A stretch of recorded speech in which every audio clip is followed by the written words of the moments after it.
ओम शांति।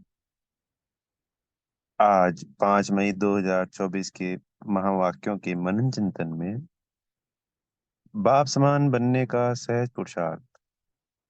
सबसे आसान तरीका, आज्ञाकारी बनो। तो आज यहाँ बाप दादा हम बच्चों की चेक कर रहे थे कि कौन बच्चा कितना आज्ञाकारी है। आज्ञाकारी बनना अर्थात सहज पुरुषार्थ, अर्थात सदा उड़ती कला में रहना, अर्थात सदा लाइट माइट रहना, डबल लाइट रहना, सदा मौज में रहना। क्योंकि किसकी आज्ञा है? उस ऑलमाइटी अथॉरिटी, परमपिता परमात्मा शिव बाबा, बाप दादा, डबल इंजन, जो कि बाबा के संगी हैं, ब्रह्मा बाबा। तो यहाँ बाप दादा चेक कर रहे हैं कि कौन बच्चा कितना आज्ञाकारी बन चलता है।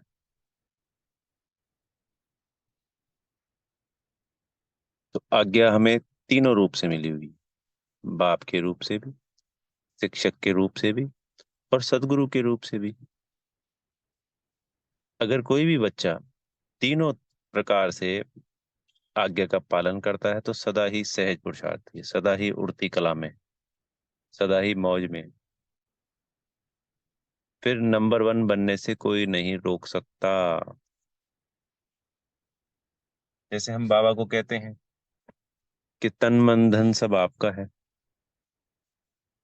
तो हम उसको बोला अपने तरीके से कैसे यूज कर सकते हैं। फिर जो बाबा से हमको आज्ञा मिली उसी प्रकार से तन मन धन को प्रयोग करना, और समय, श्वास और संकल्पों का यूज करना। क्योंकि बाबा की तरफ से सुबह उठने से लेके अमृत वेले से लेके रात को सोने तक की हर बात की इंस्ट्रक्शंस मिली हुई। अगर उसी इंस्ट्रक्शंस, उसी आज्ञा का पालन करके हम कर्म करें तो सब कुछ राइट ही राइट है।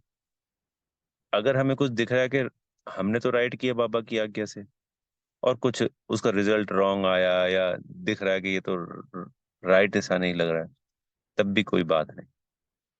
तब भी वो सब कुछ राइट है, अगर वो बाप दादा की आज्ञा प्रमाण है।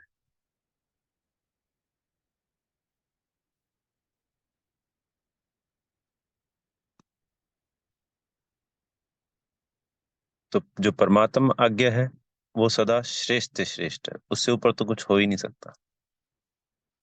इस पुरुषोत्तम संगम युग पर सर्व प्राप्तियों का एक ही साधन है, आज्ञा का पालन कर। तो हम सब ने बाबा से क्या वायदा किया कि ये तन मन धन बाबा सब आपका है।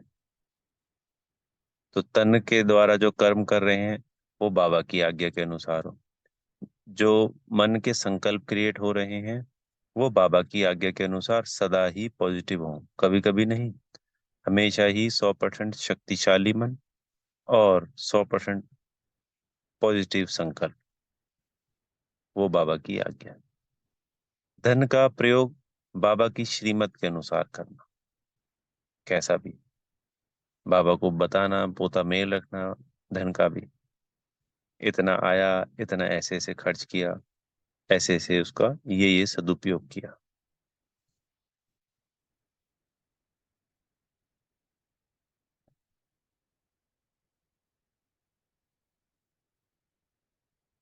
तो ये जो वायदा किया हुआ है हमने कि सब कुछ तेरा, तन मन धन, समय श्वास संकल्प, तो वो उन्हीं की आज्ञा के, जब कोई चीज सामने वाले की प्रयोग की जाती है तो उससे आज्ञा लेके की जाती है, और जिस प्रमाण वो चाहते हैं उस प्रमाण से उसको यूज किया जाता है। जैसे हम कहीं जाते हैं किसी के घर, अगर उनकी व्यवस्था जिस तरीके से है, हम अपने घर में तो अलग तरीके से रहते थे, पर जब हम दूसरों के साथ रहते हैं तो थोड़ा बहुत उस एडजस्टमेंट के साथ रहना पड़ता है।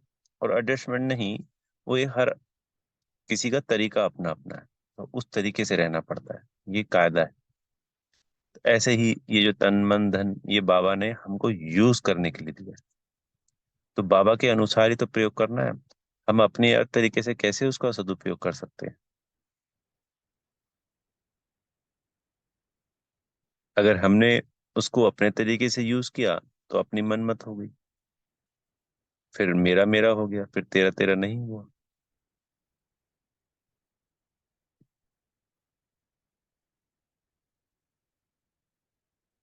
जो समय होता है उसको वेस्ट नहीं करना होता है।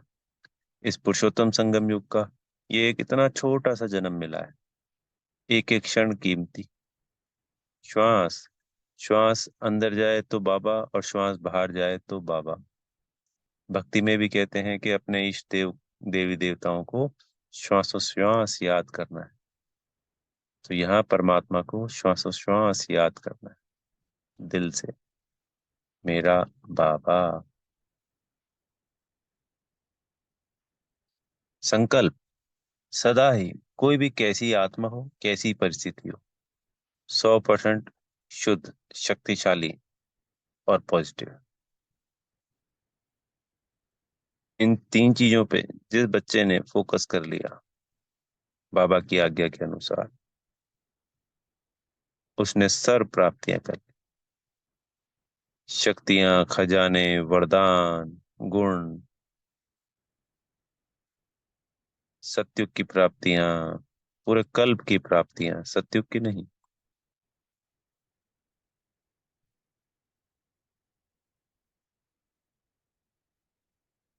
63 जन्मों के विकर्म विनाश करना, बाबा के दिल तख्त पे बैठना, अतीन्द्रिय सुख की प्राप्ति करना।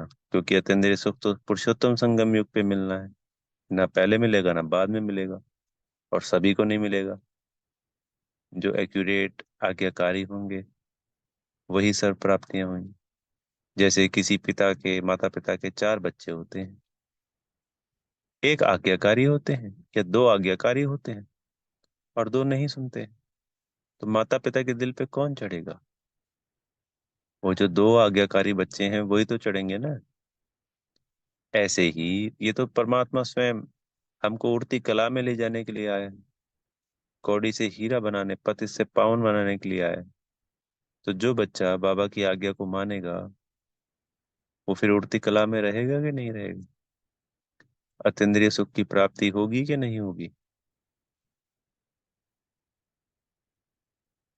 इसलिए सदा बाबा की आज्ञा के अनुसार तन मन धन का प्रयोग करना, समय, संकल्प, श्वासों का प्रयोग करना,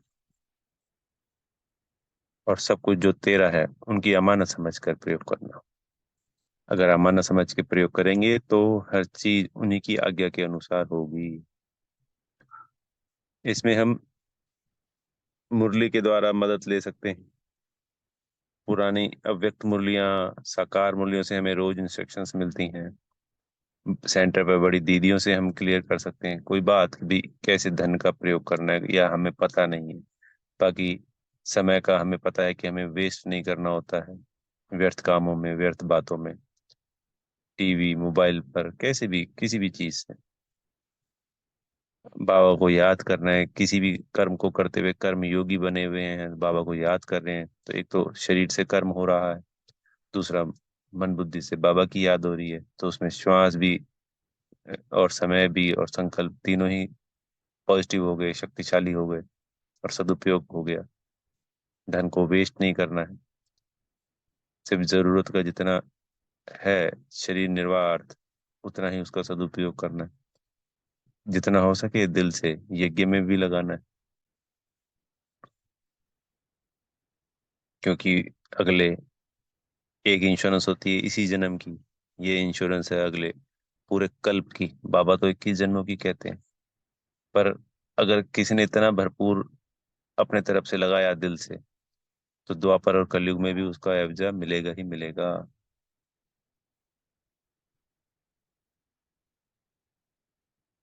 कोई द्वापर कलयुग में बाबा हमको भूल थोड़ी जाते हैं, सदा हर पूरे कल्प याद करते। द्वापर कलयुग में तो ज्यादा मदद की जरूरत होती है हमको, हर तरीके से। तो बाबा गुप्त रूप से हमेशा पूरे कल्प हमारी, खासकर द्वापर कलयुग में मदद करते ही करते हैं। सतयुग त्रेता तो है ही बाबा का संपूर्ण रीति।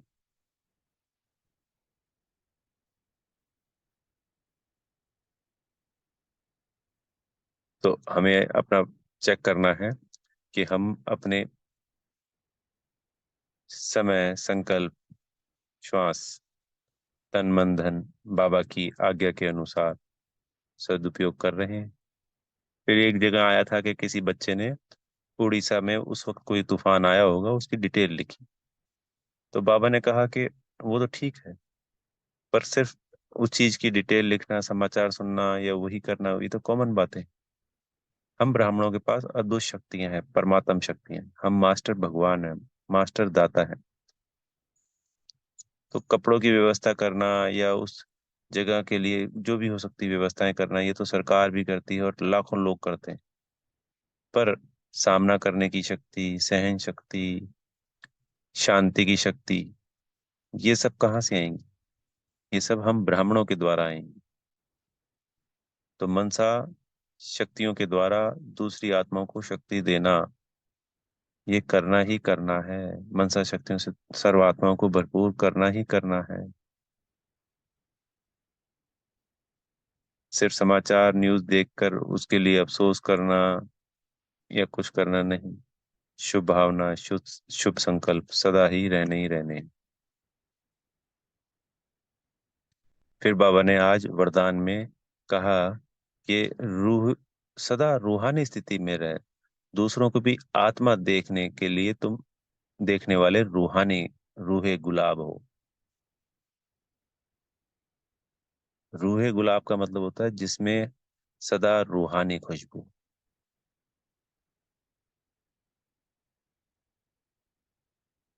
जो रूहानी खुशबू वाले होंगे वो जहां पे भी जिस भी आत्मा को देखेंगे हमेशा रूह देखेंगे, आत्मा देखेंगे। स्वयं भी आत्मा और दूसरों को भी आत्मा। तो ऐसी रूहानी स्थिति में खुद भी रहेंगे और दूसरों को भी फिर आ, रूहानी स्थिति में देखेंगे।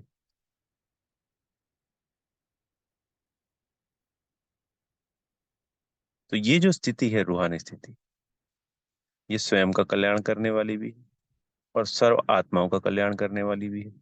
प्रकृति के पांचों तत्वों को, बेहद के वायुमंडल को, सबका कल्याण ही कल्याण करने वाला। इसके अंदर 100% पॉजिटिविटी ही समाई हुई। तो सदा स्वयं भी रूहे गुलाब, स्वयं को भी देखना है और दूसरों को भी रूहे गुलाब ही देखना है।